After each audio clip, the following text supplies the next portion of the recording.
Hello, everyone, and welcome to our second quarter 2024 results call. This event is being recorded. Our speakers today will be our CEO, Marcelo Benitez, our COO, Maxime Lombardini, and our CFO, Bart Van Haren. The slides for today's presentation are available on our website, along with the earnings release and our financial statements. Now, please turn to slide 2 for the safe harbor disclosure. We will be making forward-looking statements which involve risks and uncertainties, and these could have a material impact on our results. On slide 3, we define the non-IFRS metrics that we will be referencing today throughout the presentation, and you can find reconciliation tables in the back of our earnings release as well as on our website. With those disclaimers out of the way, let me turn the call over to our CEO, Marcelo Benitez. Marcelo? Thanks, Michelle, and hello, everyone.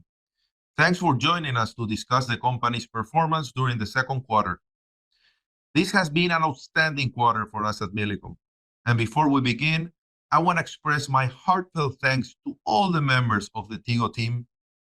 We have strengthened Tigo's market leadership and successfully implemented a more efficient platform to ensure the company's profitable growth for the years to come. Once again, a huge thank you. Now, please turn to slide 5 for the highlights of the second quarter.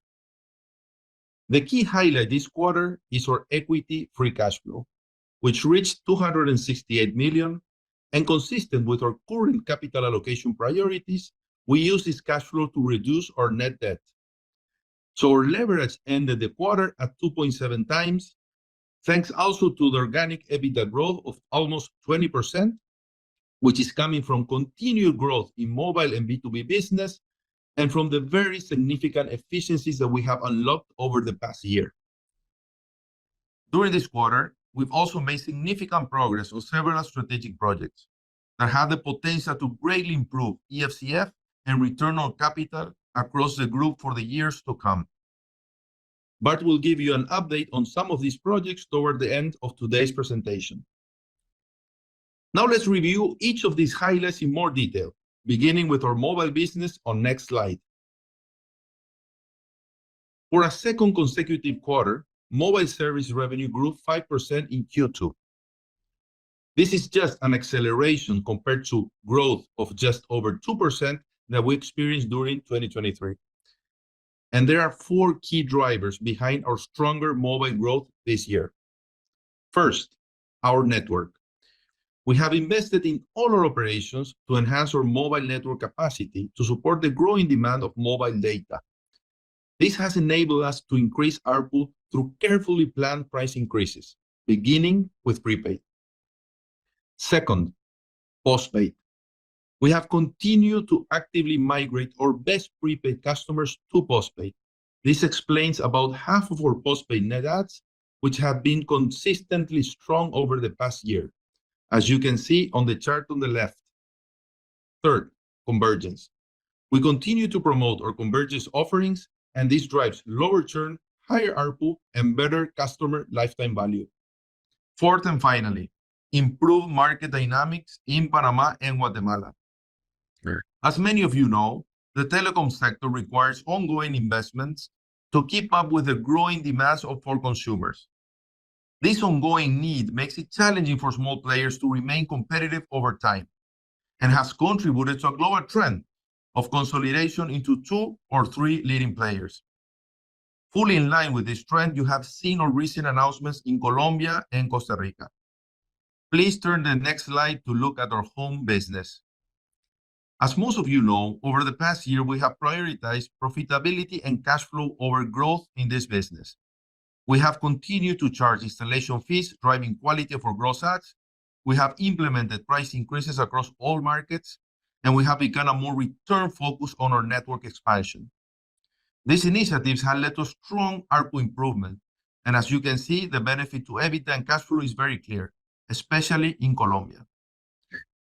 Now we are ready to move from a defensive mode to an offensive strategy, with very significant upgrades on our HFC networks, offer simplification and increased commercial aggressiveness in low-penetrating nodes, and we have strengthened our distribution and strong push on FMC. All of these initiatives combined have had an immediate beneficial impact on customer experience, and have allowed us to reduce churn by 60 basis points. And we are starting to see our net adds back in positive territory in Q2, as you can see in the chart on the right. We expect this improving trend to continue in the second half of this year, and if we can deliver on this, our home business should be in a position to grow service revenue again in 2025. Please turn to the next slide to look at B2B, which had another solid quarter. B2B service revenue grew almost 6% organically this quarter. Over the last 12 months, our B2B business generated $970 million in service revenue. A big part of this growth is coming from digital solutions that grew 30% in Q2 and is now a $250 million business. The two large Panama projects have contributed meaningfully to our growth on the past year, and this will create a tougher comparison for us as we get to Q4. But we continue to see solid underlying trends, and we hope to win more of these kind of large projects in the future. Our solid B2B performance is also coming from continued growth in SME client segment, especially in mobile. Now let's review our performance in our three largest countries, beginning with Colombia on next slide. The key highlight in Colombia this quarter is EBITDA margin at 39.5%. This is a new record for us in Colombia. There are three key drivers to our improved margins in Colombia. First, as you know, we have taken a lot of cost out of our business over the past year. Second, and as I mentioned earlier, we also made commercial decisions that have significantly improved the profitability and cash flow profile of our home business. And Colombia is our largest market for home services. And third, we continue to grow and gain scale in our mobile business. And this incremental revenue growth comes with very high margins, especially because most of the growth is coming from ARPU increase.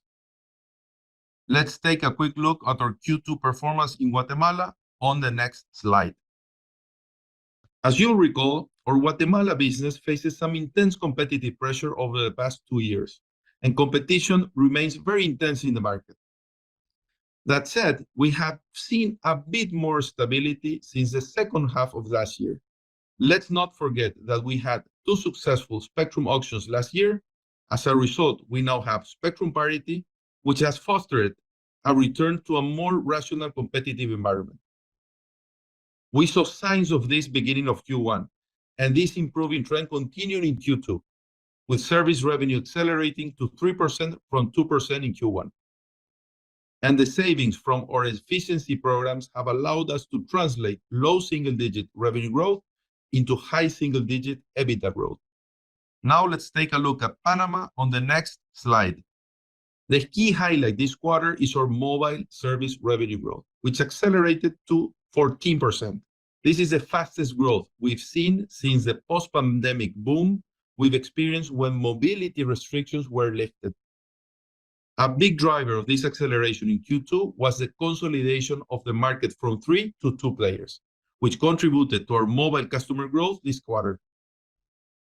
On the right, you can see how the combination of mobile growth and cost and CapEx savings from efficiency programs have translated in a sharp increase in quarterly OCF since the beginning of the year. Panama, with its stable and dollarized economy, is securing its position as the second largest contributor to Millicom's equity free cash flow. Now let me turn the call over to Maxime to say a few words about our efficiency programs and the impact this has had on cash flow and leverage on this quarter. Thank you, Marcelo. First, I want to congratulate you on your appointment as CEO. The company is in good hands, and it's a pleasure working with you and the team through the end of this year and to support you beginning in January from my role on the board. Now, on to efficiencies. As you know, it has been the area that I focused on immediately when I joined as CEO less than a year ago. Project Everest was underway, but there was opportunity to go well beyond the initial scope. Specifically, we focused on 6 key areas of opportunity as we prepared the budget for 2024. You can see these listed on the chart. We took action and implemented most of this during Q4 2023. And this is why we have been able to deliver such strong financial performance in the first half of this year. Let me give you a few examples. We reduced by 24% the cost of centralized functions that generated no revenue. We reduced headcount by more than 20% year on year, with reductions of between 15 and 30% in most geographies. As a result, total employee costs are down 15% organically, excluding restructuring costs. And we are not replacing employees with consultants. To the contrary, we have also reduced spending on external services by more than 15%. Then we reviewed every programming and content agreement and every software license that we had, and we found opportunities to switch to lower cost and in-house solutions or to drop some vendors completely. We successfully renegotiated many contracts. Overall, we have reduced our spending on programming by almost 20% and IT spend by more than 10%. And finally, you have seen that our CapEx has declined meaningfully. Most of this decline is the result of our focus on efficiency. Payback is now the key word when challenging CapEx. The CapEx strategy is also supporting an ambitious network quality improvement. As Marcelo explained a few minutes ago, we have invested to increase speed on our HFC network. The same for mobile, where we pay attention to network quality. This provides a strong customer satisfaction, which translates in churn improvement. As a result of this efficiency focus during the last quarters, Millicom is becoming a more efficient company, both in terms of process and economics. We are doing more, faster, with less OPEX and CapEx, and we are generating cash. It's a new DNA for the company. As you can see on the next slide, this has translated into very strong improvement in equity free cash flow in the second quarter of this year compared to last year. This combination of strong EBITDA growth and cash flow generation is bringing the leverage down very quickly, as you can see on the chart on the right. And while we are very pleased with these results, I can tell you there is still more that can be done, and we are already taking steps to ensure that the company can continue to sustain and grow its cash flow well beyond this year. Now let me turn the call over to Bart to review the financials for the quarter. Thank you, Maxime. Now let's look at our financial performance beginning on slide 15. Service revenue was 1.36 billion in the quarter. This is up 5.5% year on year from 1.29 billion a year ago. For the second quarter in a row, we have some tailwinds coming from FX. Excluding these impacts, organic growth was 2.1% in the second quarter, and this is similar to our growth rate in recent periods when we exclude the large B2B projects in Panama. Our mobile business is up mid-single digits, fueled by ARPU growth, while fixed and other services declined low single digits. The performance in fixed reflects mid-single digit growth in B2B, which partially offset a mid-single digit decline in our home business. EBITDA was up 23.1% year on year to 634 million. As indicated to you last quarter, restructuring and other one-off costs continued to be part of the business for a while, and this quarter amounted up to $23 million. This is included within the 634 million of EBITDA. We are not adjusting for it. The very strong growth reflects the combined effect of the service revenue growth I just discussed, but more importantly, cost savings from our efficiency projects. Equity free cash flow for the quarter was 268 million, which compares to an outflow of 24 million in quarter 2 of last year. The significant improvement is coming primarily from the EBITDA growth that I just discussed, from a significant reduction in CapEx, and from better working capital management. Regarding the CapEx, although we have benefited somewhat from a slower phasing of our CapEx spend this year, we continue to expect that our CapEx for the full year 2024 will be significantly lower than in 2023. More specifically, we now expect full-year CapEx of less than $700 million, which means a reduction of more than $100 million compared to last year. Drilling down further to the service revenue by country on the next slide. As Marcelo already mentioned, Guatemala grew 3%. This compares to a growth of 2% in Q1, as we now have the full quarter benefit of the prepaid price increase we implemented in February. Colombia's service revenue was once again flat in local currency. We continued to sustain high single-digit growth in mobile, but this was offset by a double-digit decline in our home business. Adding to what Marcelo mentioned, we now see improving net adds in our home business, and we hope this is the beginning of a new trend that will translate into a higher revenue going forward.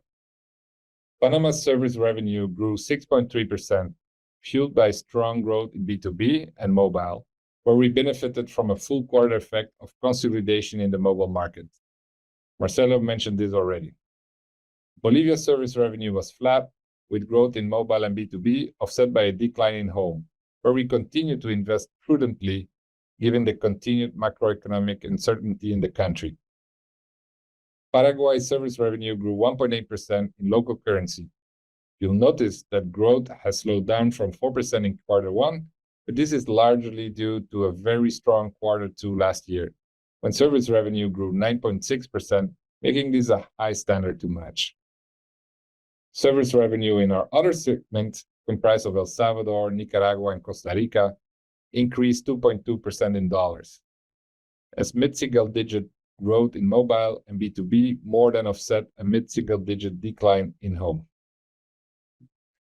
Now, please turn to the next slide for a look at EBITDA by country. Guatemala EBITDA increased 8.4% in local currency terms, and the margin is now reaching 54.3%. Both the growth and the margin were slightly better than our performance in Q1, which reflects the full quarter effect of our February price increase, as I mentioned earlier. Colombia EBITDA growth accelerated to 34%, and the margin reached 39.5%, which is a new record for the business. We are very pleased with our improved profitability in Colombia, and we are now starting to reinvest in the business in order to accelerate service revenue. For this reason, I want to caution everyone that we are not expecting additional margin expansion in the second half of the year in Colombia.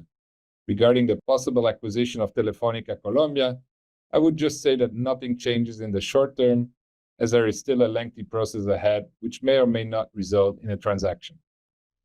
But I would add that this does bring renewed enthusiasm for the business after last year's struggles, and it sets us on a path to create a strong number 2 player in a rejuvenated industry, and at the same time unlock meaningful synergies to allow us to responsibly invest in network and customer experience within our new return-focused investment strategies. Panama EBITDA grew 22.6%, and the margin was 47.8%. This was our highest margin in the last 5 years, and what you are seeing is 1, the textbook operating leverage on the new revenue coming in from the former Digicel customers, 2, our B2B growth, as well as 3, very material savings from our efficiency programs. Paraguay EBITDA grew 12% organically, and the margin was 48.3%.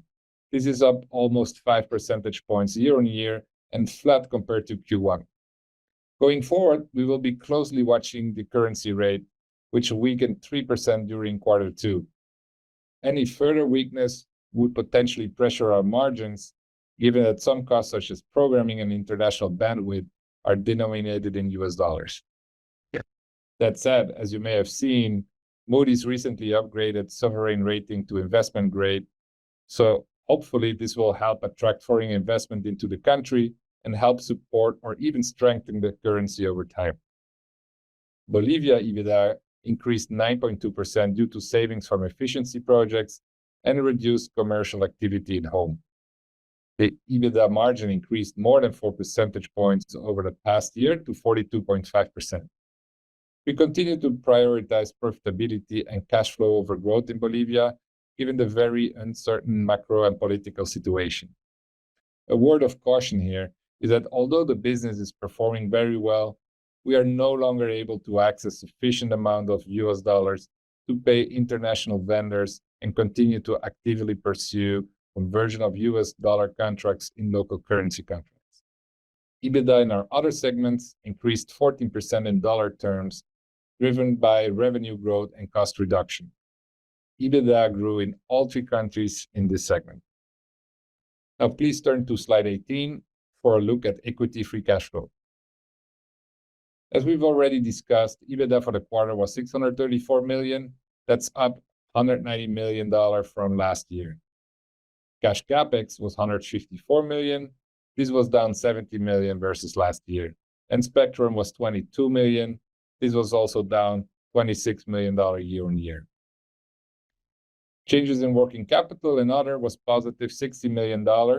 This is $85 million better than last year on the back of an increased focus in this area and from unwinding some negative working capital movements from Q1.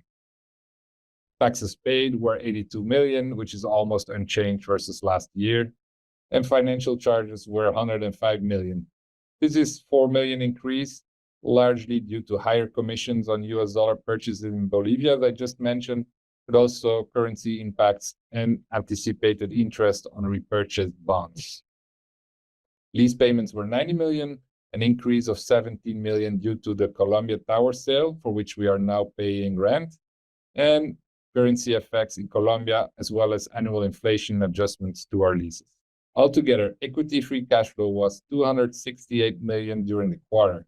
This represents an increase of $292 million compared to Q2 2023, and sets us now well on our way to achieving our 2024 EFCF guidance.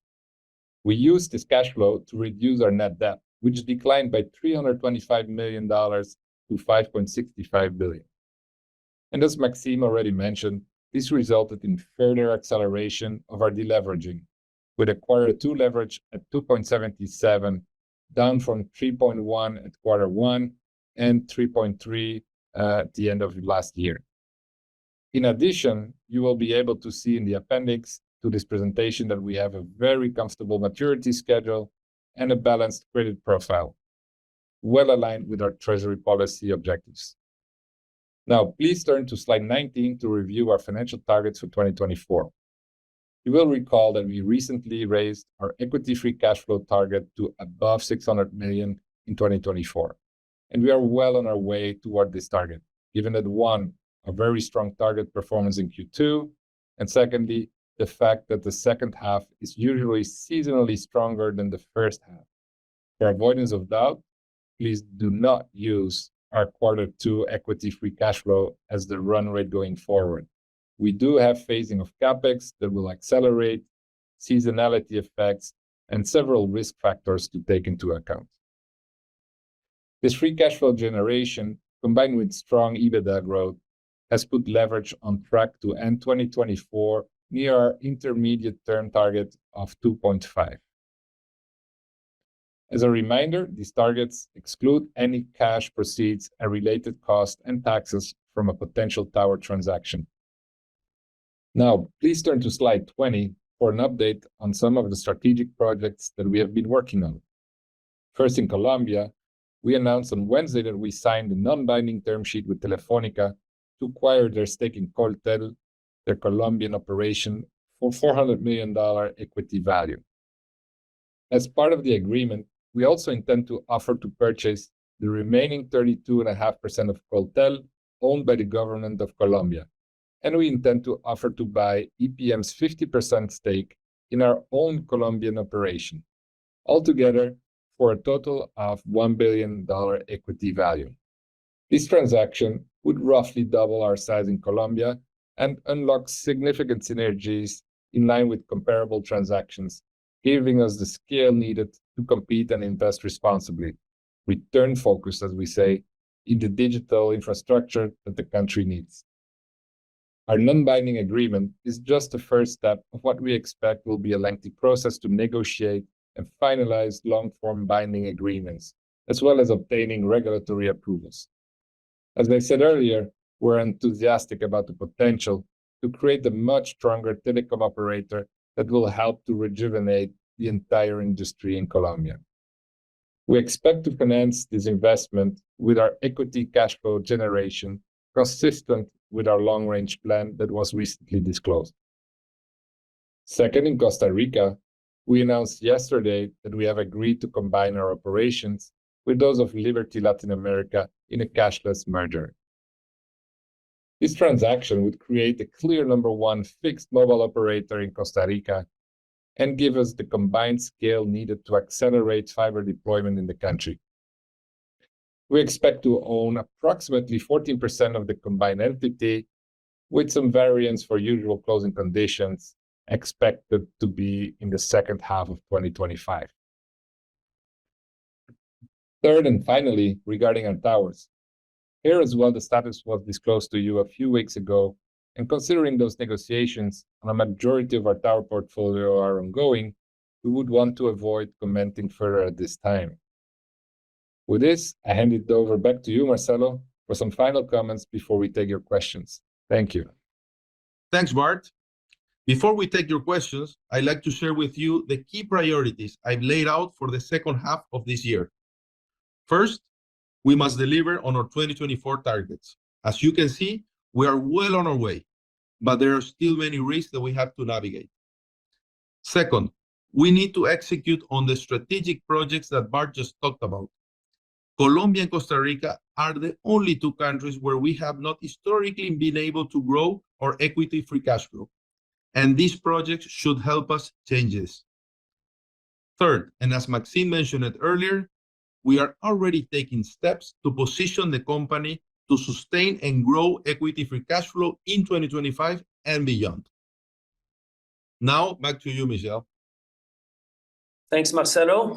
We will now begin the Q&A session. And as a reminder, if you'd like to ask a question, please let us know by emailing us at investors@millicom.com, and we'll add you to the queue. Also, before we begin, we want to caution you that we cannot answer any questions about the ongoing tender offer process. And I simply want to remind everyone that all of the information related to this process is available on our website, and we cannot provide any commentary or offer any legal interpretations of that information. So with that disclaimer out of the way, let's go to our first question from Andreas Joelsson from Carnegie. Andreas? Yes, good morning, good afternoon to everyone.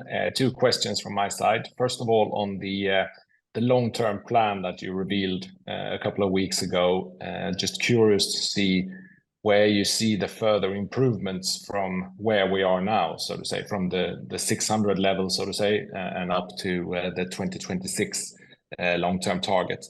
And secondly, on the announcement this week on Colombia, you mentioned a little bit about it, Bart, but the main rationality behind the plans and ambitions that you have, is it to gain scale and from there grow the profitability, or are you encouraged on what you have done yourself in Colombia and feel that you can do that for Coltel as well and improve profitability through synergies on that side? Thanks. Thank you very much, Andreas. I will take the first question and I will let Bart to answer the second. We have still 6 months to go in 2024, so I prefer not to comment on 25 and 26 figures. But I think it's important for you to know how the process works, right? Every year we update our LRP, long-range plan. This is a very, detailed update that is made with review with the countries and all the functional areas. It's also part of our impairment test in SOX, and auditors reviews it and they also challenge it. So it's a process that we do every year. And on the half of the year, what we do is basically we update, including the results of H1. So those are the numbers that you have seen that are out there, right? What I can tell you is this. We do believe, one, that all operational initiatives, efficiencies initiatives are recurring and sustainable. As Maxime mentioned, these are all an evolution of our way of working. I mean, a more focused and agile organization. So this is here to stay, right? In Millicom. Second, the benefits from all these initiatives are going to be reflected on a full year run rate in 25 and 26. So today we are still implementing this, as you see. I mean, we have severance in H1. We have a bit of severance also in H2. But on the coming years, you will see the full effect. CapEx is going to grow a little bit, but very much in line with revenues. And the focus on CapEx is going to be to strengthen our networks in order to capture the data growth in mobile and fixed. So with all that, we feel our view is that these levels of EFCF are sustainable over the coming years. Thank you, Marcelo. Maybe also just to add, on the mathematics, if you look at the EFCF for the second half, that should put us well on track for reaching that number for next year. So that's on the for the modeling guys. As it comes to Colombia, I would want to start with last year. We had a tough year last year. We capitalized together with our partner, the business, and at the same time launched a rigorous transformation plan, right? And so last year we were negative, very significant negative equity free cash flow, transformed the business, and well on our way to be nicely positive this year. So very strong in our organic business and full confidence ahead. Now the market is a challenging market where we have more than four mobile network operators, low ARPUs, high spectrum cost. So it's a tough environment. Market rationalization totally makes sense, combining the two business, synergy of scale, allowing them, better returns, better, financial stability of the company that will then allow to responsibly invest in the networks and ultimately in customer experience, and then on its turn, translating to sustainably and profitable equity free cash flow for Colombia. So it's a bit of a mix of scale, rationalization, and then creating a strong number two operator that is able to invest into the networks. Perfect. Thank you. Thanks, Andreas. So next we're going to go to Stéphane Goffin at BNB. Yes, hello. Two questions, if I may. Hi, Marcelo. Nice to see you. And I'll start with a question for you. You mentioned that you talk about the return-focused investments to sustain market leadership and drive customer growth in the second half of 2024. You also mentioned investments in Colombia in the home business, but is this specifically focused on home, or is it both home and mobile? And then secondly, is it more broad-based across markets? So any information you can give me there. And then I have a question perhaps for Maxime, but feel free, the others, to jump in. But you say now that CapEx for this year will be below 700 million. A couple of years ago, the guidance was for around 1 billion of CapEx on sort of a yearly basis. The lower CapEx is partly coming from a slowdown in the rollout of the fixed network and homes connected. So how should we think about the CapEx a little bit more medium term? I mean, this year we're talking more about 12% CapEx to sales, whereas historically more like 15%. So any guidance here on how we should think here? Thank you. Thank you, Stefan. Thanks for your questions. When we say return focus, what we mean is first, we believe that our network is the main driver to capture this demand we see in mobile and fixed. And also it's a big driver for experience, right? So what we're doing is we're strengthening our fixed and mobile networks to capture this demand. And then after we go, I mean, after this first step, what we do basically is start to monetize this increase on demand in prepaid with very, very well-planned price increases, then migration to postpaid, then convergence. That is the third step. And the same comes in fixed, right? Investment in networks, increase of speed, monetizing, developing ARPU of the customers, and then it all ends up in convergence. So in Colombia, that's what we're doing, right? Last year was about focusing on short-term cash flow, but immediately we started to strengthen our fixed network. Then we started to see much more stable customer base, churn reducing, early churn reducing, and now we're ready to grow. So what we're doing is strengthening our commercial initiatives. We have more or less installed in the last 4 to 5 months 90 stores in Colombia that increase our capillarity and our reach to our postpaid customers. And we are working on all our channels in order to increase productivity and volume. So that's what you are gonna see. And actually in Colombia, we are at an inflection point because in Q2, I mean, at the end of Q2, we start seeing net adds positive in home. And as you know, this is our largest home business in the group, right?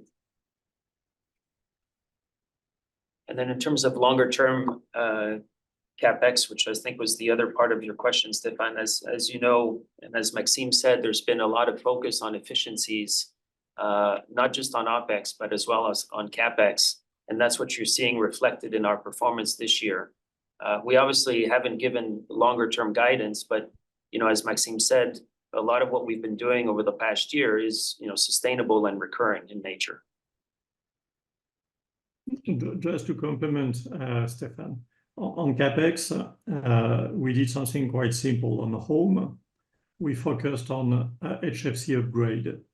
We had a strong feeling, which was that it was possible to get much more from the current footprint in terms of bandwidth. So it is something which has been partially done already, that we will try to finish by the end of this year.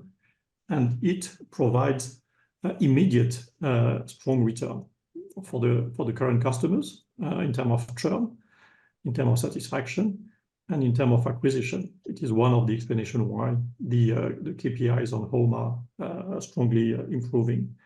On mobile, we are focusing on network quality. Very important because the volume of data that our consumers are using is growing, as you know, and we want to deliver a perfect service. So we are very selective on the payback of the new coverage, both on home and mobile.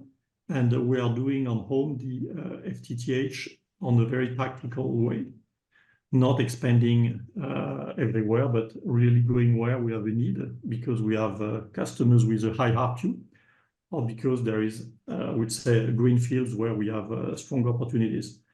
And last but not least, we have renegotiated very strongly many contracts with the vendors or with the IT providers, and this has an effect in the medium term too. Okay, perfect. Thank you. Thank you, Stefan. And as a reminder, if you want to ask a question, please let us know by emailing us at investors@millicom.com. Next, we're going to go to Fanny at HSBC. Thanks everyone for taking my questions. So the first one is on Colombia transaction. It's actually a combination of 3 different offers that you're making to the 3 different sellers. How is the dependency within those offers?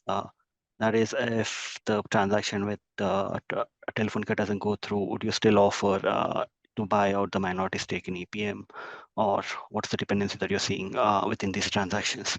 The second is how far along the process we are, and what is the next steps in the process that you're looking at in the same Colombia transaction. So that's the questions regarding Colombia transaction. And maybe one more question for Maxime. So you did mention you have some more efficiency measures that are yet to be, that could still give better operating results.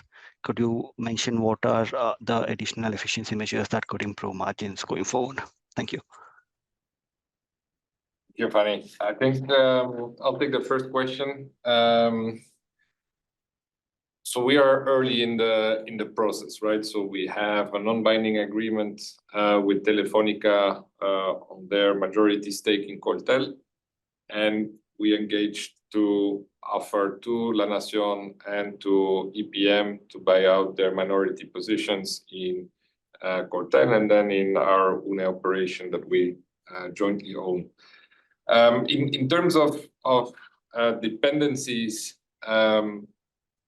what obviously would need to happen is a merger in between the two entities, right? We cannot sit where we own half of UNE and then 2/3 of Coltel and then put it in a silo or having things. So there is an absolute condition that the merger is allowed, that goes through a regulatory approvals, etc. And hence our partners in both companies have an absolute yes or no vote because they would need to agree to a merger of the two entities as well. So all four parties will need to agree to this transaction, but in order to allow synergies and to allow all the benefits that's mentioned before, we need to have a merger. So that's the dependency, is that the merger happens. Then our partners have been very good partners for the last 10 years, and I think I'm not speaking on Telefónica's behalf, but I think that relationship there went very well as well. So they're very welcome to stay and drive with us on potential synergies. But at the same time, I think it's a very good liquidity option for the minority partners to step out. They've both indicated in the past that they would be willing to sell. And hence, I think it's a win-win for everyone, and we are willing to step in. Next steps in the process is now making long-form agreements with all the parties, with the government and with EPM. This is a privatization technically, which is called in Colombia Law 226. That's a privatization law, and which has a number of steps that needs to unfold. First, determining a minimum price, and then an auction of those shares in which we will present an offer. So that will take a number of months, and then it will take a number of months for regulatory approval. So don't expect, still this year or the beginning of next year for this to close. There is still there's still some work to do, but very positive momentum and positive reaction so far. So good to start. Maxime? Yes, so on efficiency, as Marcelo said, many are work in progress on the ERC, on the employees' costs. We are continuing to reduce till the end of the year, beginning of next year. So it will have a full impact next year and the years after. On the contractors, all the contract that we have with third party providing services on the sales, on field services, on IT, on G&A, we are really starting the work, and we are confident we can decrease part of that. On content, we were locked in a big contracts till the end of 2024. We hope we can do better for the future at the end of those contracts. On CapEx, I've already mentioned. And very important, efficiency is not only on cost, but we think we can do better on the top line. It is something which is not easy to do, you can imagine, but it is going through offers simplification, being more simple. We will be more efficient. We are pushing many commercial initiatives, both in terms of optimizing their cost and making them more efficient. And especially, we are great believers in the FMC, fixed and mobile convergence trend that we are pushing, both pushing the mobile on the home customer base and pushing the penetration on home for both home and mobile. That would be the main lines, but we are confident that we can do still a significant improvement in the way we generate cash. Perfect. Yeah. Thanks, everyone. Thanks for this. Thank you, Fanny. So we don't have any more questions in the queue, but we've received a couple via email. So the first one, I think, Bart, this is one for you on Colombia. And the question is around the transaction or potential transaction. How much incremental EBITDA would the 1 billion of additional equity investment in Colombia bring to Millicom? And then intra-market consolidation is usually very margin accretive. Are there any thoughts around synergies? So that's the first question. And the second question is what we should expect for spectrum payments in the next few years at the group level. Okay, so Colombia. I'll take the first one. Margin on the additional 1 billion. So the 1 billion is equity value. So there's also the debt. So the total investment enterprise value is bigger. You get an debt equity. That 1 billion may still fluctuate a little bit in terms of net debt adjustments when in between now and closing, as you would logically expect. But obviously, if we look at Colombia, it is still a country that is, although we have significant margin expansion, we're now at 39.5% EBITDA. But it is one of the countries that is not in the 40s. Millicom Group has 43.5% EBITDA. Somebody told me this week this is the highest we had in 10 years. So well done there. But we want to have all of our countries in the 40s. So if you think about this, that's what I would want to at least to contribute from that investment. Now, in terms of synergies, yes. In markets, mobile and fixed is typically as good as it gets. But allow me not to comment right now. We're still early in the process. Let us finalize the work, and then when things are done, we can give you a full explanation and how the math will work out on that investment. Regarding spectrum, I would say first that we've gone through a lot of them. I mean, acquiring spectrum in Guatemala last year, Colombia, Panama. So I think most of the countries we've already gone through that process. There will be some countries like Honduras where we will need to invest. So that's on the more organic, let's say, side of spectrum requirements for the ongoing business. And then we have 5G, where we do see some auctions coming up this year and next year. But we believe all these are coming with a very rational approach. That's what we've seen in all the countries. 5G handset penetrations are still very low. We're talking about 2-3% of our total customer base. So this will not come with a big capex, let's say, demand. And there is a lot of rationality in the countries when they put auctions in 5G. Perfect, thank you. So we'll go back to Stéphane Goffin, who has a follow-up question. Stéphane from DNB. Yes, so question on Guatemala. So last quarter you did price increases on prepaid in Guatemala, and then you said it was uncertain how that would be adopted in the market if competition would follow.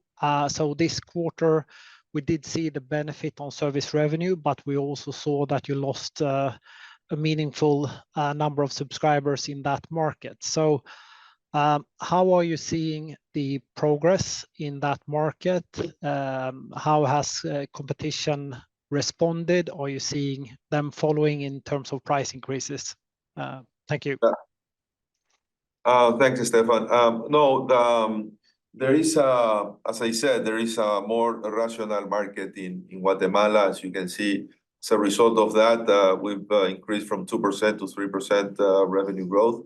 Of course, in the middle, in these transitions, there are some effects in the customer base, but we don't see that as an issue. I mean, we've been operating in Guatemala. We have a very strong commercial approach, good grip on the prepaid pillars, distribution. We have a very good network, and our pricing is it's also very, very, I mean, it's very affordable. So we don't see an issue in the midterm on the customer base. It's more about tactics. So the outlook is one, a more rational market, and better commercial dynamics in the coming quarters. Okay, thank you. Okay, thanks, Stefan. So that was our last question for today. Thank you very much, everyone, for participating, and we'll see you next quarter.